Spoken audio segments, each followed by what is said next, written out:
Good morning. Welcome to Horizon Unitarian Universalist Church. My name is Lisa Casto. My pronouns are she, her, hers. I'm serving as your worship associate this morning. I'm joined by our guest worship leader, John Beckett, whose pronouns are he, him. We're excited to, really are excited to welcome you to our worship service this morning. You don't look that excited to me. Okay. I am, though. We're so glad to have you with us here today, whether you're joining us in person or virtually, whether you're here for the first time, or whether you've been here for longer than you can remember. Here at Horizon, we welcome people of all faiths and no faith in particular. Whoever you are, whomever you love, wherever you are in your journey, you are welcome among us. Please be our guest after the service for coffee and conversation in the fellowship hall. As a community, we also welcome the sharing of joys, sorrows, and concerns. You're welcome to fill out a joys and sorrows slip on the table near the Welcome Center, in the pockets in the backs of chairs, and on the joys and sorrows table right here in front of the sanctuary. And or you're welcome to light a candle. This can be done at any time before the service or in service from the beginning through the offertory. We have one announcement today.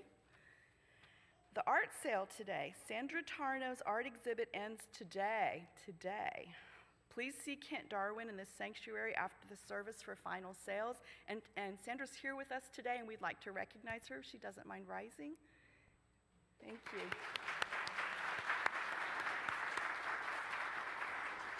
Thank you for sharing your art with us. As we prepare for our service this morning, please take a moment to set your cell phone to silent. I just did it. And your other electronic devices too, if they're going to make noise.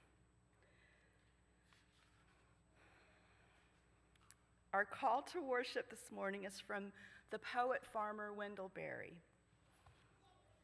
When despair for the world grows in me, and I wake in the night at the least sound, in fear of what my life and my children's lives may be, I go and lie down where the wood drake rests his beauty on the water, and the great heron feeds. I come into the peace of wild things, who do not tax their lives with forethought of grief.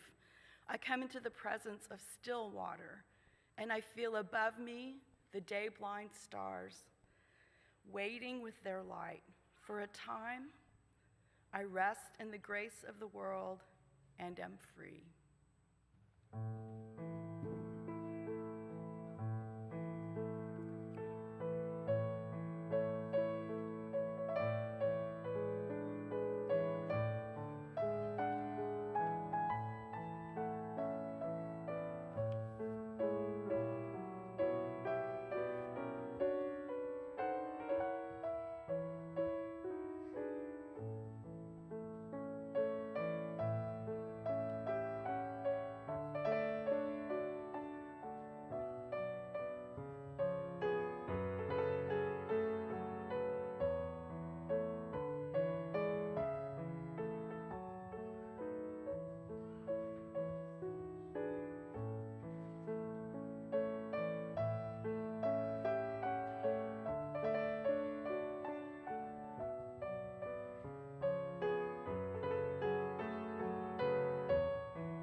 Our UU Flaming Chalice began as the logo of the Unitarian Service Committee, which helped Jews and others escape the reaches of the Nazis during World War II.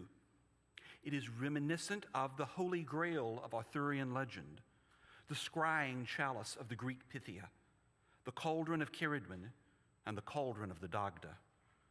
We light this chalice today in the legacy of all these vessels of service and transformation, to recommit ourselves to the ideals of justice, equity, and compassion in human relations, and in solidarity with those who are anxious, vulnerable, and oppressed throughout the land and throughout the world. Let there be light. Let us be the light. Please join me in our affirmation, which is printed on the back of your order of service and projected on the screen. Love is the doctrine of our church. The quest for truth is its sacrament, and service is its prayer. To dwell together in peace, to seek knowledge in freedom, to serve humanity in harmony with the earth. Thus do we covenant together. I invite you to rise in body or spirit and join us in singing our opening hymn, number 101 in the gray hymnal, Abide with Me.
Ago, in Wales, there lived a goddess whose name was Ceridwen.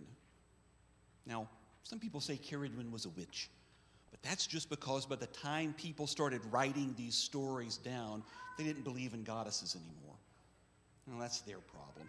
Ceridwen was and is a goddess. And Ceridwen had 2 children. She had a daughter who was beautiful and kind and wise. She had a son who, there's just no nice way to put this. Her son was ugly. He was so ugly, his name was Offertory, which means utter darkness. And Ceridwen was concerned about him. She was afraid that his appearance would make it difficult for him to make his way through the world. And even though she was a goddess, she couldn't change his looks. But she could give him wisdom. And so Ceridwen set out to brew the Awen, the elixir of wisdom and inspiration. And she got a big cauldron and she set it up. And she filled it with water. And she built a fire underneath and started it boiling. She went out into the forest and gathered all of the appropriate herbs, put them into the cauldron. and started stirring it slowly. For it was the property of the Awen that it had to brew for a year and a day. And during that time, it could never go out, and it could never boil over. Well, Ceridwen couldn't tend that cauldron night and day for a year. She had important goddess work to do. So she hired an old man to tend the cauldron during the day, and to tend the cauldron at night, she hired a young boy whose name was Gwienbach. Every night, Gwien would come in, pour some water in the cauldron, build up the fire, stir it carefully, making sure it never went out, making sure it never boiled over. And Gwien did this every night for a week, 2 weeks, 6 weeks, a month, 3 months, 6 months. Gwien did this every night for a year. And when the year was up, Ceridwen had been keeping track of the days. She came to Gwien and said, "The Awen is almost ready. Be careful that when it's ready, that you do not touch it, you do not taste it. That is for my son Offigdu." And Gwien was fine with that. He was being well paid for his work, and he was ready to go on to something else. Well, just before dawn, it happened. All of a sudden, the fire went out, and the cauldron started bubbling and boiling, and steam was going everywhere. And 3 drops of steaming hot liquid flew out of the cauldron, and it landed on Gwien's thumb. And Gwien did what we all do when something burns our thumb.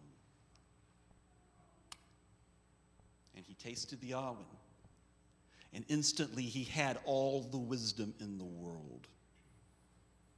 And the first thing he knew was that Ceridwen was not going to be happy. Because all the wisdom in the world was in those first 3 drops, and everything else in the cauldron after that was the deadliest poison. Gwien did what any sensible boy would do. He ran. Well, Ceridwen heard the commotion, and she came up, and she saw the cauldron that had split in half, and the liquid had poured on the ground and was killing the plants, and yeah, Ceridwen was upset. And so she started chasing after Gwien. Well, Gwien ran for a while, and then he remembered he now had all the wisdom in the world, including the wisdom of shape-shifting. And so he changed himself into a hare, and he darted along under the brush. But Ceridwen changed herself into a greyhound, and she followed, getting closer and closer. Well, they came to a stream, and Gwien jumped into the stream, and as he did, he changed himself into a salmon, and he swam down the stream. But Ceridwen changed herself into an otter, and she followed along, getting closer and closer. Gwien jumped up into the air, as fish sometimes do, and as he did, he changed himself into a wren, and he flew off high into the air.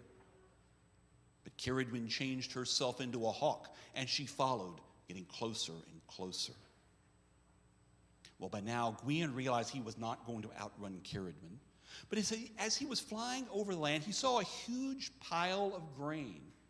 And so he dove into that grain, and as he did, he changed himself into a kernel of corn, and he hid there right in the middle of that pile of grain with all those thousands and millions of other grains of corn. But Ceridwen changed herself into a hen, and she pecked through all the grain until she found the one that was Gwien, and she ate it up. But that's not the end of the story. For inside of Ceridwen, that grain began to grow and grow and grow. And after 9 months, Ceridwen gave birth to a baby boy. She was still very angry.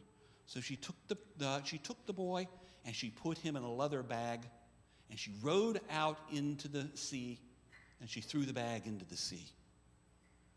That's not the end of the story either. Because it wasn't long before a fisherman came along. He saw this strange leather bag bobbing about in the water.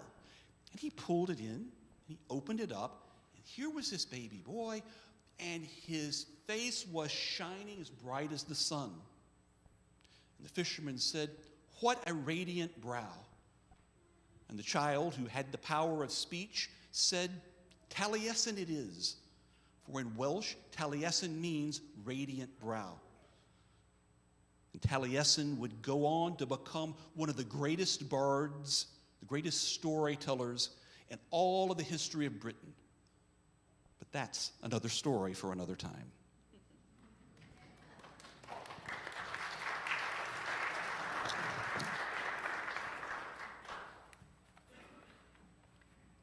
And now we'll sing the children out.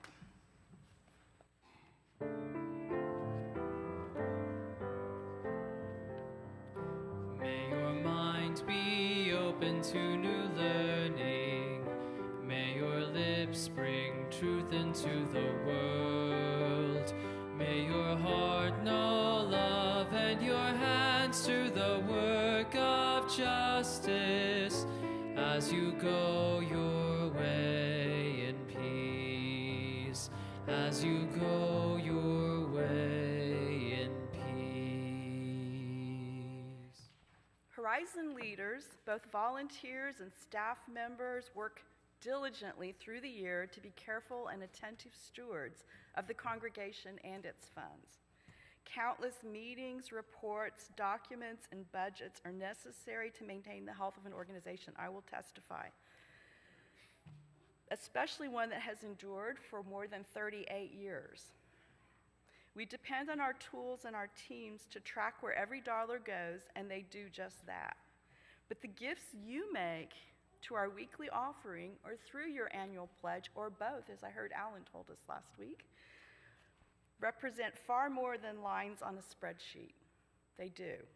Your contributions are a tangible commitment to the mission and vision of Horizon. Each time you give, you renew this commitment. And as a result, your support is entwined with all that we believe and all that we do here together. This is its own special gift. Thank you to our members and friends who give and pledge electronically. If you would like to give electronically, you may do so on the Breeze app or online at horizonuu.org/donate, or you can use that QR code. The offering will now be joyfully given and received. Thank you for your generosity.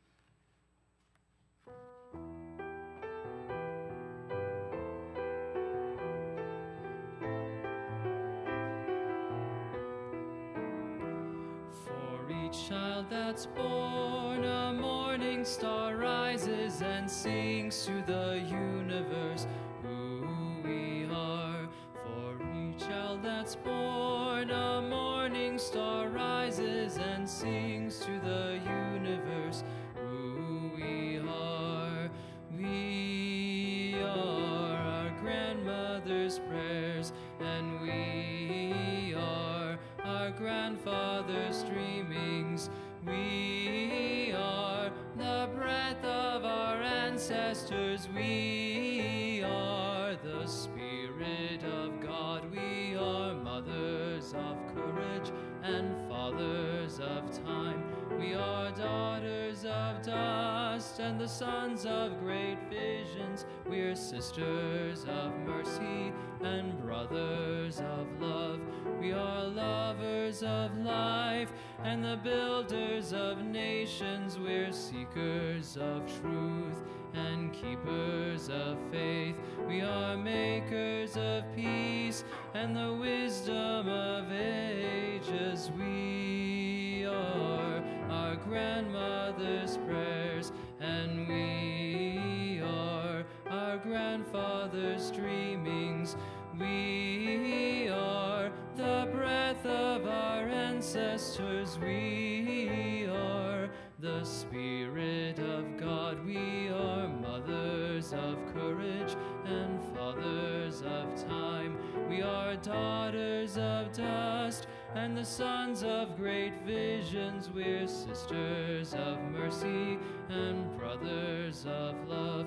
We are lovers of life and the builders of nations. We're seekers of truth and keepers of faith. We are makers of peace and the wisdom of ages. We are our grandmother's prayers, and we endless dreamings. We are the breath of our ancestors. We are the Spirit of God. For each child that's born, a morning star rises and sings to the universe who we are. For each child that's born, a morning star rises and sings to the universe who we are. There is no chance, no destiny, no fate that can circumvent or hinder or control the firm resolve of a determined soul. Gifts count for nothing. Will alone is great. All things give way before it, soon or late. What obstacle can stay the mighty force of the sea-seeking river in its course, or cause the ascending orb of day to wait? Each well-born soul must win what it deserves. Let the fool prate of luck. The fortunate is he whose earnest purpose never swerves, whose slightest action or inaction serves the one great aim. Why, even death stands still and waits an hour, sometimes, for such a will.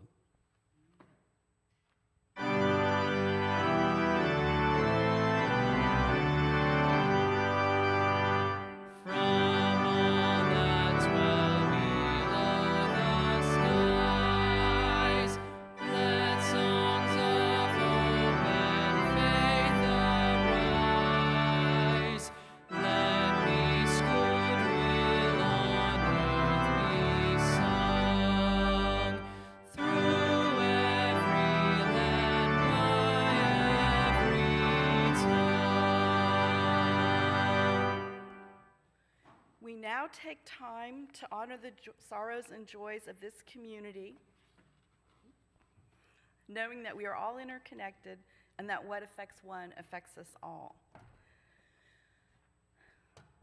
We have no joys and sorrows to share, but we know we have them in our hearts.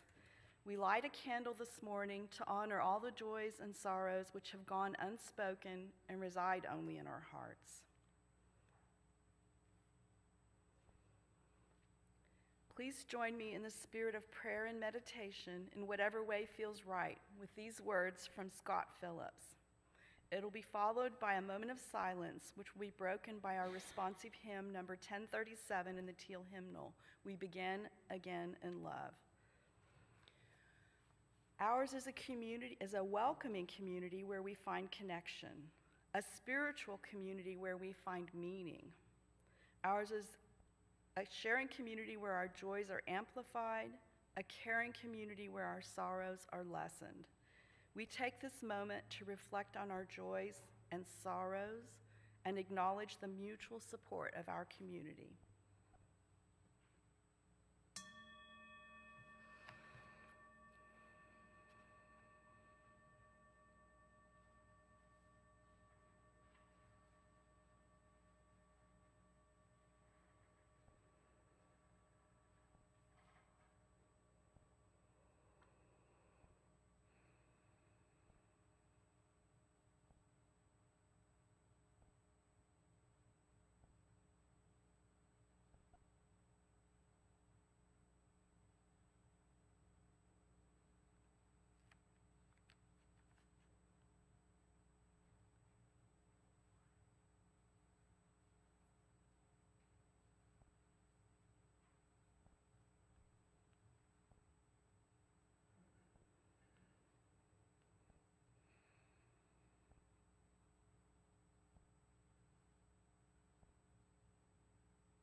For each time that our tears have made us rigid and inaccessible, We forgive ourselves and each other. We begin again in love. For each time we have struck out in anger without just cause. We forgive ourselves and each other. We begin again in love. For each time that our greed has blinded us to the needs of others. We forgive ourselves and each other. We begin again in love. For the selfishness that sets us apart and alone. We forgive ourselves and each other. We begin again in love. For falling short of the admonitions of the Spirit. We forgive ourselves and each other. We begin again in love. For losing sight of our unity. We forgive ourselves and each other. We begin again in love. For those and for so many acts, both evident and subtle, which have fueled the illusion of separateness. We forgive ourselves and each other. We begin again in love.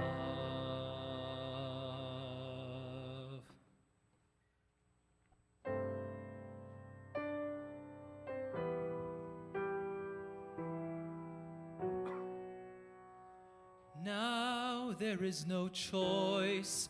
I must put aside the fears I feel inside. There's no place to hide. So it comes to this, one great golden chance that only I can take, when everything I fought for is at stake, to make the mark that only I can make. This is the moment, this is the day, when I send all my doubts and demons on their way.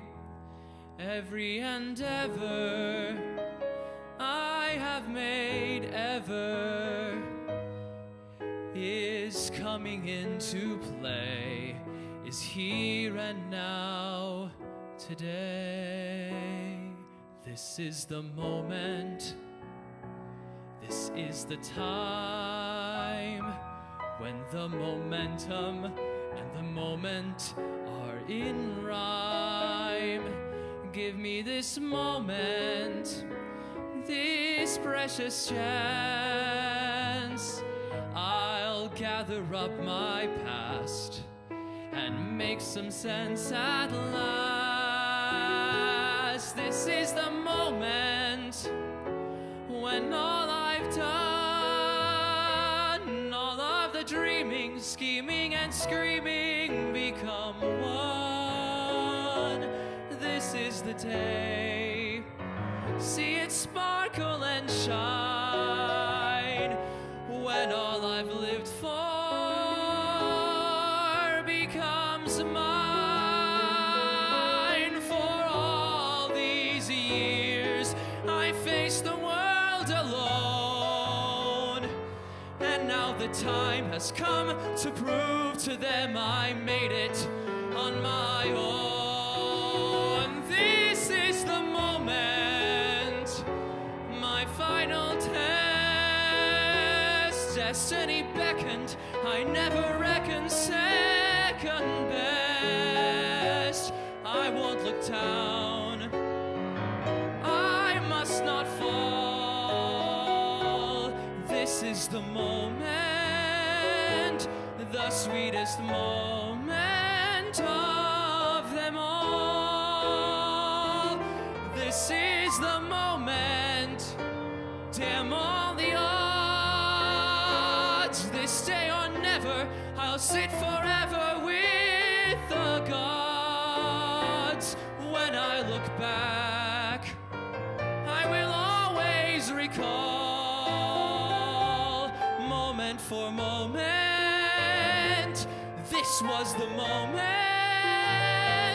the greatest moment of them all.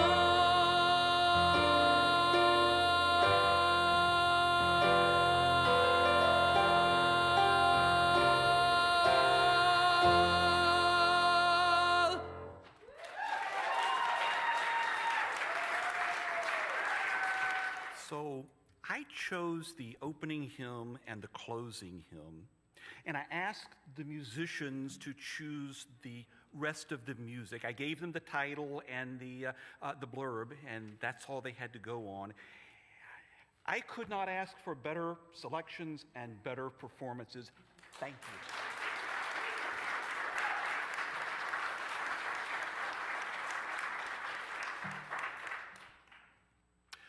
20th century Christian theologian Reinhold Niebuhr, whose work was influential on people from Martin Luther King Jr. to Barack Obama and Hillary Clinton, wrote the original version of the Serenity prayer. God, grant me the serenity to accept the things I cannot change, the courage to change the things I can, and the wisdom to know the difference. Alcoholics Anonymous adopted the prayer into their practices in 1941, and it's been a part of 12-step and other addiction recovery programs ever since. It has been meaningful and helpful to countless people over the decades, and I in no way wish to disparage it. But as useful as the Serenity prayer is in the context of addiction and recovery, it is inadequate for the situation we find ourselves in today. What do we do with the things we cannot change, but that our values will not allow us to accept?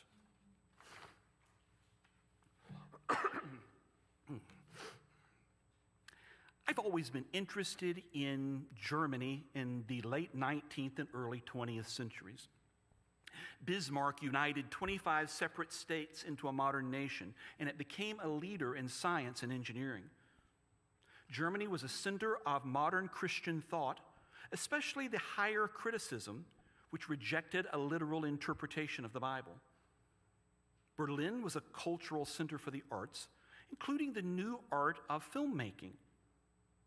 And for those who could afford it, it was a center for nightlife and self-expression, especially for what would become known as the LGBTQ community. And then, well, you know what happened in 1933. How did they go from this to that? And how closely does that mirror what's going on in our own country here and now? Earlier this month, I went to an exhibition at the Kimball Art Museum in Fort Worth titled Modern Art and Politics in Germany, 1910 to 1945. This was a collection of around 70 paintings and other works of art, mainly from the Expressionist and New Objectivity movements, depicting life and politics in Germany at the time. Individually, only 2 or 3 of the paintings really grabbed my attention. But viewed as a whole, as an exhibition, the impact was stunning, especially when reading the stories of the artists who created the paintings. What happened to the artists? Some were killed in the war or died during the war of non-war related causes. Some died in concentration camps. A few collaborated with the Nazis, either because they had Nazi sympathies or because they thought it was the easiest way to get by. But most simply kept painting, though simply is probably the wrong word.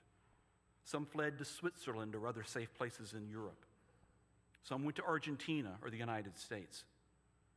Many of those who stayed had their work confiscated as degenerate. Degenerate artists, degenerate artwork, degenerate people. Where have I heard that recently? Some hid their work. Some had it destroyed but recreated it after the war was over. Some kept what they saw to themselves and then painted it when it was safe to tell those stories again. Few, if any, would be considered heroes.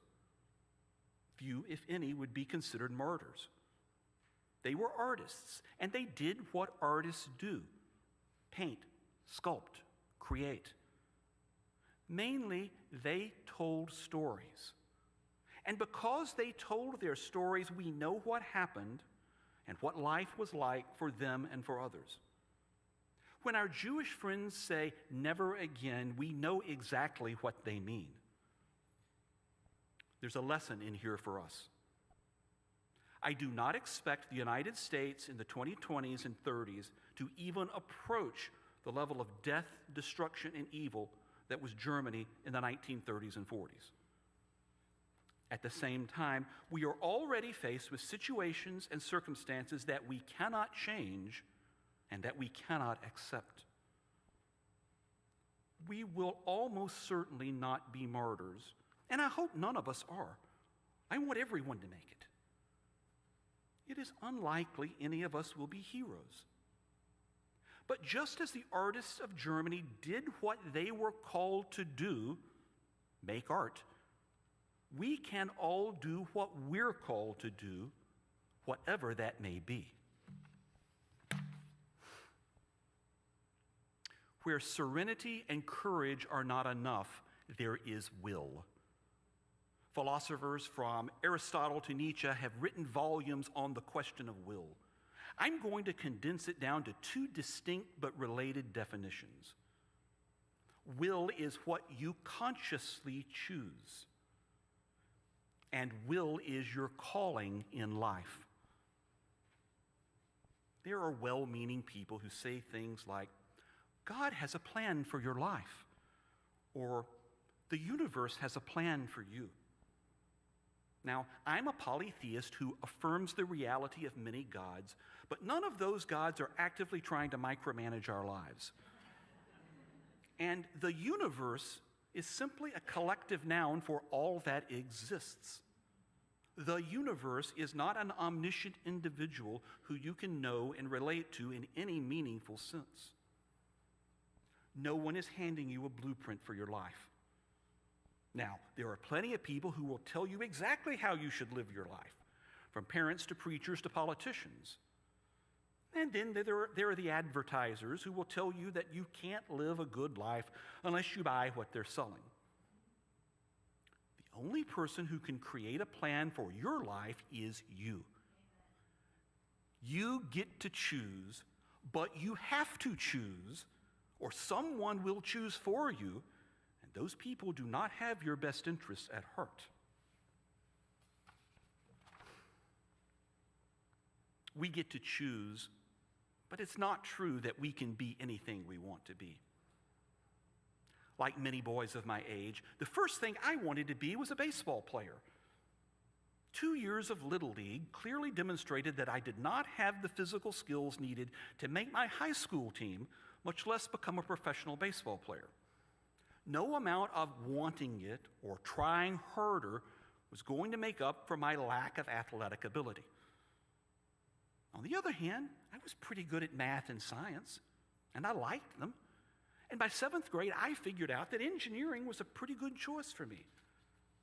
I'm getting close to the end of my professional career, and while I haven't been an all-star engineer, I've done some good work, and I've made a good living. And also, at a young age, I figured out that following the religion of my parents and being a fundamentalist Christian wasn't a good match for me. Statistically speaking, I should have become an atheist, or perhaps a progressive Christian. But there was always something about paganism that interested me, that called to me, even when I didn't know such a path existed in the modern world. there was always something that whispered, nature isn't fallen, nature is sacred. Magic isn't an illusion, magic is real. And the divine isn't one old man in the sky. The divine is many, and the divine is here with us now. How much of this is nature and how much is nurture and how much is free choice is something we can debate for the rest of our lives and not come to a definitive conclusion. But what is certain is if I hadn't done my math and science homework in high school, if I hadn't gone to a college with an engineering program, and if I hadn't pursued job openings in engineering, I would never have become an engineer. And if I hadn't challenged the toxic religion of my childhood, if I hadn't explored other religious paths, if I hadn't followed those paths as deeply as I could, I would not be standing here speaking with you today. What is it that you're called to do? To make a living, to explore and learn, to create and express? What is your will? What is it that you're called to do in response to our current political, social, and environmental crises? What is your will? Maybe you need to become a political activist or even run for office. Maybe you need to support those who do these things. Or maybe you simply need to be fully who you are, to live your values so as to show the world there's a better way. What will you do? What is your will? Because this is a UU church, I'm going to assume that you're all at least somewhat familiar with Project 2025. But how many of you have actually read it? I don't mean all 900 pages. But how many of you have gone to the actual document and read some of the actual words as opposed to what you've seen in memes on social media? If you have, you know it's a plan to undo the progress of the last century. The social safety net, the women's movement, the civil rights movement, the sexual revolution, and especially the LGBTQ rights movement. It's a plan to take the United States back to the 1950s when straight white Christian men ran the show and everybody else knew their place. Now, I don't think a majority of Americans want this. But back in November, a plurality voted for it, and so that's what we're getting. Decisions are made by those who show up. Some of the people who voted for this now regret their votes, but most don't. We cannot change the election until the next election, but that's a ways off, and there's no guarantee it will go better. And even if it does, in many cases, the damage is already done. Roe v. Wade was overturned in 2022, but its fate was sealed in November 2016. What do we do when we're stuck in a situation we cannot change and that we cannot accept? We exercise our will and we live our lives our way as loudly and proudly as we're capable of living them. We live out our will and we continue to paint whatever painting represents for you in your life. And if all you can do is say, I dissent and refuse to comply in advance, if all you can do is live your life your way and show everyone that the world is bigger and brighter and more diverse than some people want it to be, then that's enough. When serenity and courage are insufficient, we have will. Now, this does not mean we can simply bury our heads in the sand and pretend that nothing bad is happening. Even though most of those German artists lived through the war, some ended up in concentration camps. Some only avoided the camps because they got out while they could. We ignore current events at our peril. More relevantly, so long as our lives and our livelihoods are not in immediate danger, we have an obligation to be engaged citizens. We are here because too many people stayed home in 2016, in 2024, and in every election. Too many people act like democracy means voting for president once every 4 years. It's far, far more than that. We have the obligation to vote in every race in every election. Horizon is a tax-exempt organization, and so it is illegal for me to stand in the pulpit and tell you which candidates or parties to vote for. I think that's a good law, even if some churches ignore it. It is not illegal for me to remind you that voting is not like getting married. You don't have to love the candidates you vote for. Voting is like buying a bus ticket. You buy a ticket that will take you in the direction you want to go, even if it won't get you all the way to your desired destination. You go as far as the first bus will take you, and then you wait for the next bus. We didn't get in this mess in one election, and we aren't going to get out of it in one election. Building a better world requires consistent effort over time. Vote in the local elections, especially for school boards. Yes, the state sets the standards, but local school boards have considerable leeway in how those standards are interpreted and implemented. Local elections are nominally nonpartisan, and there's nowhere near the level of advertising we see for the larger races. That means you have to do some research to figure out who the candidates are. That took me about an hour in the last election. Probably none of them are UUs. But if your choice is between a principled conservative and a right-wing culture warrior, that's a pretty easy call. You just have to do the work to figure out who's who. Can you contribute money or time or both to help candidates who support your values? Can you help get out the vote? Can you run for office yourself? Do what you can and don't worry about what you can't do. Write and call your elected representatives. Even if they never change their mind, they need to know that not everyone supports regressive policies. I'm skeptical of protest marches. Haven't seen them accomplish much since I was very young. But even if all they do is energize the people who show up and let the fence sitters know there's another way, that's a good thing. Know what you're doing and know the risks you're taking, but also know that the people who look like me and like many of you don't face the risks that more vulnerable people face. We have an obligation to be engaged citizens. Our current situation has a political element to it, but ultimately this is not a political problem. This is a cultural problem and a spiritual problem. Martin Luther King Jr. said, "The law cannot make a man love me, but it can keep him from lynching me, and I think that's pretty important." Dr. King, of course, was right. But so long as people keep hating others because they're different, and so long as people in positions of influence tell them it's okay to hate the people they don't like, we're going to have to keep fighting off one lynch mob after another. We need to change the culture, and that's a long, slow process. We change the culture by telling better stories, by singing better songs, by painting better paintings. We do it by showing people a better way to live, by living it, even when it's hard, even when it's scary, even when it feels like the forces of good are losing. We change the culture by what we will no longer tolerate.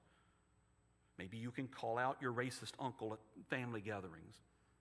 Maybe all you can do is get up and walk away. You must determine what risks are involved, and you must decide what risks you're willing to take. But in the end, we get what we tolerate, and we change what we challenge. But I implore you to know the difference between enemies and imperfect allies, between those who are full of hate and those who mean well but have more to learn, between those who complain about what we can't say anymore and those who are not well versed in the most inclusive language. The first deserve our active opposition. The second deserve our patience. Changing the culture is an act of will. It requires contemplation and discernment as we figure out what we're called to do, what we want to do, who we want to be, and how we best live out our highest values and virtues. Changing the culture is an act of will. It requires choosing what we will do and then doing it, even if abandoning it would be easier. Changing the culture is an act of will. When we're faced with things we cannot change but that we cannot accept, we have will. Let's use it. We extinguish this flame, but not our commitment to welcome radically, love boldly, grow spiritually, and serve courageously. This we do because we envision a beloved community filled with compassion, helping all to thrive in a just world.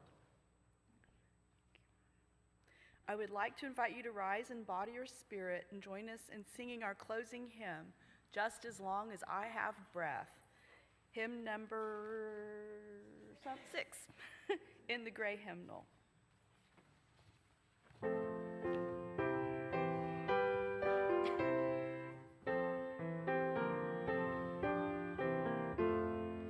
Just as long as I have breath, I must answer yes to life. Though with pain I made my way, still with hope I meet each day. If they ask what I did well, tell them I said yes to life. Just as long as vision lasts, I must answer yes to truth. In my dream and in my dark, always that elusive spark. If they ask what I did well, tell them I said yes to truth. Just as long as my heart beats, I must answer yes to love. Disappointment pierced me through, still I kept on loving you. If they ask what I did best, tell them I said yes to love. Reinhold Niebuhr's Serenity prayer is a Christian prayer. It has a second, longer section that is even more explicitly Christian than the 4 lines most of us know. But over the years, it's been adapted by many different traditions, including a version suitable for atheists. This is my pagan polytheist adaptation and my prayer for all of us this morning. May Cernunnos grant us serenity. May Lu grant us courage. May Ceridwen grant us wisdom. May the Morrigan show us our true will, and may we live it now and in the days to come.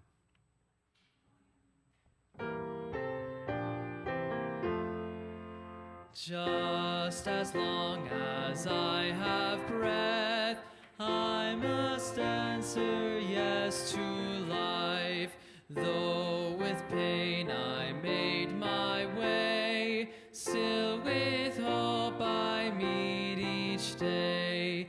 If they ask what I did well, tell them I said yes to life.